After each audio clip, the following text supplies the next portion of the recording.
Roma 8. Hidup oleh Roh. Demikianlah sekarang tidak ada penghukuman bagi mereka yang ada di dalam Kristus Yesus. Roh yang memberi hidup telah memerdekakan kamu dalam Kristus dari hukum dosa dan hukum maut. Sebab apa yang tidak mungkin dilakukan hukum Taurat karena tak berdaya oleh daging, telah dilakukan oleh Allah dengan jalan mengutus anaknya sendiri dalam daging, yang serupa dengan daging yang dikuasai dosa karena dosa. Ia telah menjatuhkan hukuman atas dosa di dalam daging, supaya tuntutan hukum Taurat digenapi di dalam kita, yang tidak hidup menurut daging, tetapi menurut Roh. Sebab mereka yang hidup menurut daging memikirkan hal-hal yang dari daging, mereka yang hidup menurut Roh memikirkan hal-hal yang dari Roh. Karena keinginan daging adalah maut, tetapi keinginan Roh adalah hidup dan damai sejahtera. Sebab keinginan daging adalah perseteruan terhadap Allah, karena ia tidak takluk kepada hukum Allah. Hal ini memang tidak mungkin baginya. Mereka yang hidup dalam daging tidak mungkin berkenan kepada Allah. Tetapi kamu tidak hidup dalam daging, melainkan dalam Roh, jika memang Roh Allah diam di dalam kamu. Tetapi jika orang tidak memiliki Roh Kristus, ia bukan milik Kristus. Tetapi jika Kristus ada di dalam kamu, maka tubuh memang mati karena dosa, tetapi Roh adalah kehidupan oleh karena kebenaran. Dan jika Roh Dia yang telah membangkitkan Yesus dari antara orang mati diam di dalam kamu, maka Ia yang telah membangkitkan Kristus Yesus dari antara orang mati akan menghidupkan juga tubuhmu yang fana itu oleh Roh-Nya yang diam di dalam kamu. Jadi saudara-saudara, kita adalah orang berhutang, tetapi bukan kepada daging, supaya hidup menurut daging. Sebab jika kamu hidup menurut daging, kamu akan mati. Tetapi jika oleh Roh kamu mematikan perbuatan-perbuatan tubuhmu, kamu akan hidup. Semua orang yang dipimpin Roh Allah adalah anak Allah. Sebab kamu tidak menerima roh perbudakan yang membuat kamu menjadi takut lagi, tetapi kamu telah menerima Roh yang menjadikan kamu anak Allah. Oleh Roh itu kita berseru, Ya Aba, Ya Bapa. Roh itu bersaksi bersama-sama dengan roh kita bahwa kita adalah anak-anak Allah. Dan jika kita adalah anak, maka kita juga adalah ahli waris. Maksudnya, orang-orang yang berhak menerima janji-janji Allah, yang akan menerimanya bersama-sama dengan Kristus, yaitu jika kita menderita bersama-sama dengan Dia, supaya kita juga dipermuliakan bersama-sama dengan Dia. Pengharapan anak-anak Allah. Sebab aku yakin bahwa penderitaan zaman sekarang ini tidak dapat dibandingkan dengan kemuliaan yang akan dinyatakan kepada kita. Sebab dengan sangat rindu seluruh makhluk menantikan saat anak-anak Allah dinyatakan. Karena seluruh makhluk telah ditaklukkan kepada kesia-siaan, bukan oleh kehendaknya sendiri, tetapi oleh kehendak Dia yang telah menaklukkannya.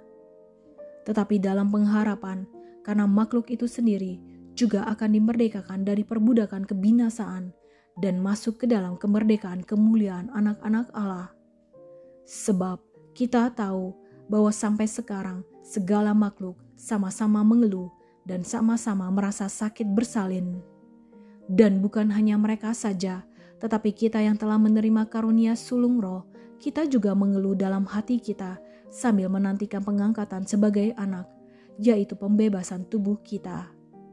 Sebab kita diselamatkan dalam pengharapan. Tetapi pengharapan yang dilihat bukan pengharapan lagi. Sebab bagaimana orang masih mengharapkan apa yang dilihatnya?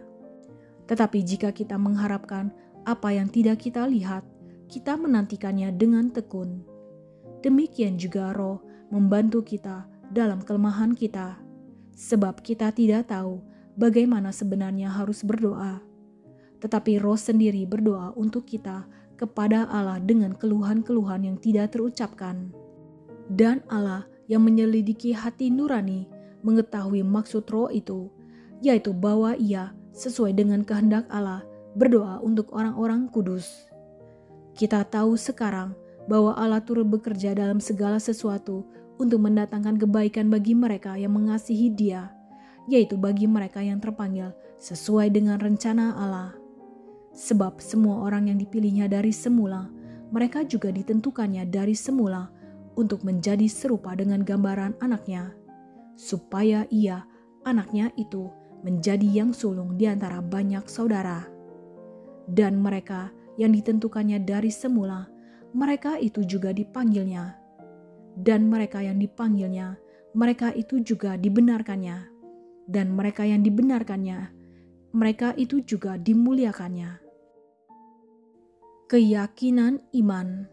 Sebab itu, apakah yang akan kita katakan tentang semuanya itu? Jika Allah di pihak kita, siapakah yang akan melawan kita?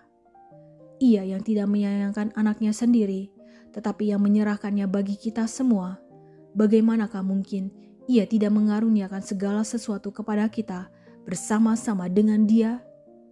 Siapakah yang akan menggugat orang-orang pilihan Allah?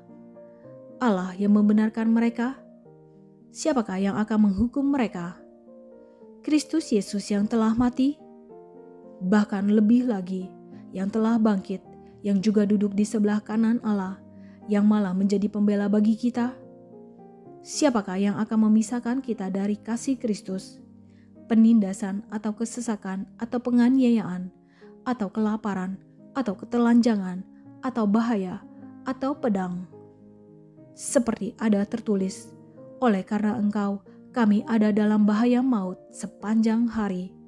Kami telah dianggap sebagai domba-domba sembelihan. Tetapi dalam semuanya itu, kita lebih daripada orang-orang yang menang, oleh Dia yang telah mengasihi kita.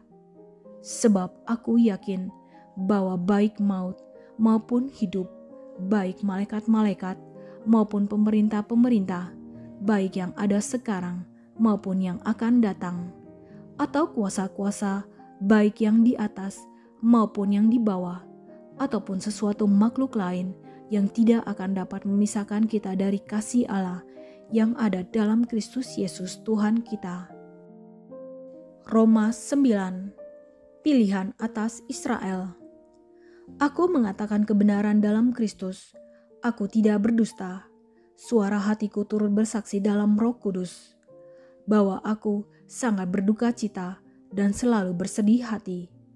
Bahkan aku mau terkutuk dan terpisah dari Kristus demi saudara-saudaraku, kaum sebangsaku secara jasmani. Sebab mereka adalah orang Israel, mereka telah diangkat menjadi anak, dan mereka telah menerima kemuliaan dan perjanjian-perjanjian dan hukum Taurat dan ibadah dan janji-janji. Mereka adalah keturunan bapa-bapa leluhur yang menurunkan Mesias dalam keadaannya sebagai manusia yang ada di atas segala sesuatu. Ia adalah Allah yang harus dipuji sampai selama-lamanya. Amin. Akan tetapi, firman Allah tidak mungkin gagal, sebab tidak semua orang yang berasal dari Israel adalah orang Israel. Dan juga tidak semua yang terhitung keturunan Abraham adalah anak Abraham. Tetapi yang berasal dari Ishak yang akan disebut keturunanmu. Artinya, bukan anak-anak menurut daging adalah anak-anak Allah, tetapi anak-anak perjanjian yang disebut keturunan yang benar. Sebab firman ini mengandung janji, pada waktu seperti inilah aku akan datang dan Sarah akan mempunyai seorang anak laki-laki. Tetapi bukan hanya itu saja, lebih terang lagi ialah Ribka yang mengandung dari satu orang, yaitu dari Ishak, bapa leluhur kita. Sebab waktu anak-anak itu belum dilahirkan dan belum melakukan yang baik atau yang jahat, supaya rencana Allah tentang pemilihannya diteguhkan, bukan berdasarkan perbuatan, tetapi berdasarkan panggilannya.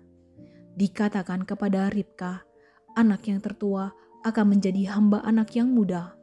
Seperti ada tertulis, aku mengasihi Yakub, tetapi membenci Esau. Jika demikian, apakah yang hendak kita katakan? Apakah Allah tidak adil? Mustahil, sebab Ia berfirman kepada Musa, aku akan menaruh belas kasihan kepada siapa aku mau menaruh belas kasihan, dan aku akan bermurah hati kepada siapa aku mau bermurah hati.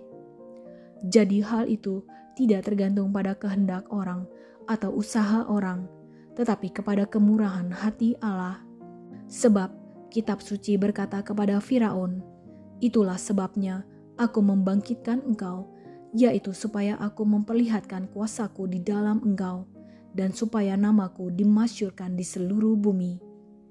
Jadi ia menaruh belas kasihan kepada siapa yang dikehendakinya, dan ia menegarkan hati siapa yang dikehendakinya. Sekarang kamu akan berkata kepadaku, "Jika demikian, apalagi yang masih disalahkannya? Sebab siapa yang menentang kehendaknya? Siapakah kamu, hai manusia, maka kamu membantah Allah? Dapatkah yang dibentuk berkata kepada yang membentuknya, mengapakah engkau membentuk aku demikian? Apakah tukang periuk tidak mempunyai hak atas tanah liatnya untuk membuat dari gumpal yang sama suatu benda untuk dipakai guna tujuan yang mulia, dan suatu benda lain untuk dipakai guna tujuan yang biasa? Jadi, kalau untuk menunjukkan murkanya dan menyatakan kuasanya, Allah menaruh kesabaran yang besar terhadap benda-benda kemurkaannya yang telah disiapkannya untuk kebinasaan, justru untuk menyatakan kekayaan kemuliaannya atas benda-benda belas kasihannya yang telah dipersiapkannya untuk kemuliaan, yaitu kita yang telah dipanggilnya bukan hanya dari antara orang Yahudi, tetapi juga dari antara bangsa-bangsa lain. Seperti yang difirmankannya juga dalam kitab Nabi Hosea, "Yang bukan umatku akan kusebut umatku, dan yang bukan kekasih, kekasih." Dan di tempat di mana akan dikatakan kepada mereka, "Kamu ini bukanlah umatku," di sana akan dikatakan kepada mereka, "Anak-anak Allah yang hidup." Dan Yesaya berseru tentang Israel, "Sekalipun jumlah anak Israel seperti pasir di laut, namun hanya sisanya akan diselamatkan. Sebab apa yang telah difirmankannya akan dilakukan Tuhan di atas bumi, sempurna dan segera." Dan seperti yang dikatakan Yesaya sebelumnya, seandainya Tuhan semesta alam tidak meninggalkan pada kita keturunan, kita sudah menjadi seperti Sodom dan sama seperti Gomora. Keselamatan bangsa-bangsa lain dan kesesatan orang Israel. Jika demikian, apakah yang hendak kita katakan? Ini bahwa bangsa-bangsa lain yang tidak mengejar kebenaran telah beroleh kebenaran, yaitu kebenaran karena iman. Tetapi bahwa Israel sungguh pun mengejar hukum yang akan mendatangkan kebenaran, tidaklah sampai kepada hukum itu. Mengapa tidak? Karena Israel mengejarnya bukan karena iman, tetapi karena perbuatan. Mereka tersandung pada batu sandungan, seperti ada tertulis, "Sesungguhnya aku meletakkan di Sion sebuah batu sentuhan dan sebuah batu sandungan, dan siapa yang percaya kepadanya tidak akan dipermalukan." Roma 10. Saudara-saudara, keinginan hatiku dan doaku kepada Tuhan ialah supaya mereka diselamatkan. Sebab aku dapat memberi kesaksian tentang mereka, bahwa mereka sungguh-sungguh giat untuk Allah, tetapi tanpa pengertian yang benar. Sebab oleh karena mereka tidak mengenal kebenaran Allah, dan oleh karena mereka berusaha untuk mendirikan kebenaran mereka sendiri, maka mereka tidak takluk kepada kebenaran Allah. Kebenaran karena iman. Sebab Kristus adalah kegenapan hukum Taurat, sehingga kebenaran diperoleh tiap-tiap orang yang percaya. Sebab Musa menulis tentang kebenaran karena hukum Taurat. Orang yang melakukannya akan hidup karenanya. Tetapi kebenaran karena iman berkata demikian, "Jangan katakan di dalam hatimu, siapakah akan naik ke sorga, yaitu untuk membawa Yesus turun, atau siapakah yang akan turun ke jurang maut, yaitu untuk membawa Kristus naik dari antara orang mati." Tetapi apakah katanya? Ini, firman itu dekat kepadamu, yakni di dalam mulutmu dan di dalam hatimu. Itulah firman iman yang kami beritakan. Sebab jika kamu mengaku dengan mulutmu bahwa Yesus adalah Tuhan dan percaya dalam hatimu bahwa Allah telah membangkitkan Dia dari antara orang mati, maka kamu akan diselamatkan. Karena dengan hati orang percaya dan dibenarkan, dan dengan mulut orang mengaku dan diselamatkan. Karena kitab suci berkata, barang siapa yang percaya kepada Dia tidak akan dipermalukan. Sebab tidak ada perbedaan antara orang Yahudi dan orang Yunani, karena Allah yang satu itu adalah Tuhan dari semua orang, kaya bagi semua orang yang berseru kepadanya. Sebab barang siapa yang berseru kepada nama Tuhan akan diselamatkan. Tetapi bagaimana mereka dapat berseru kepadanya jika mereka tidak percaya kepada Dia? Bagaimana mereka dapat percaya kepada Dia jika mereka tidak mendengar tentang Dia? Bagaimana mereka mendengar tentang Dia jika tidak ada yang memberitakannya? Dan bagaimana mereka dapat memberitakannya jika mereka tidak diutus? Seperti ada tertulis, betapa indahnya kedatangan mereka yang membawa kabar baik. Ketidakpercayaan Israel. Tetapi tidak semua orang telah menerima kabar baik itu.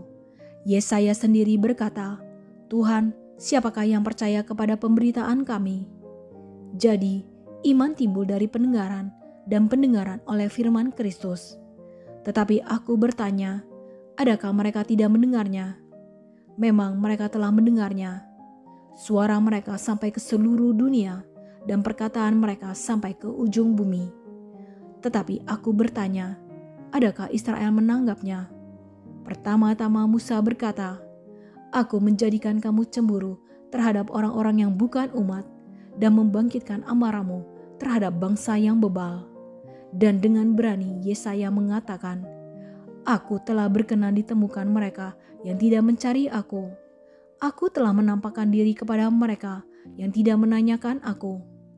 Tetapi tentang Israel, ia berkata, sepanjang hari aku telah mengulurkan tanganku kepada bangsa yang tidak taat dan yang membantah.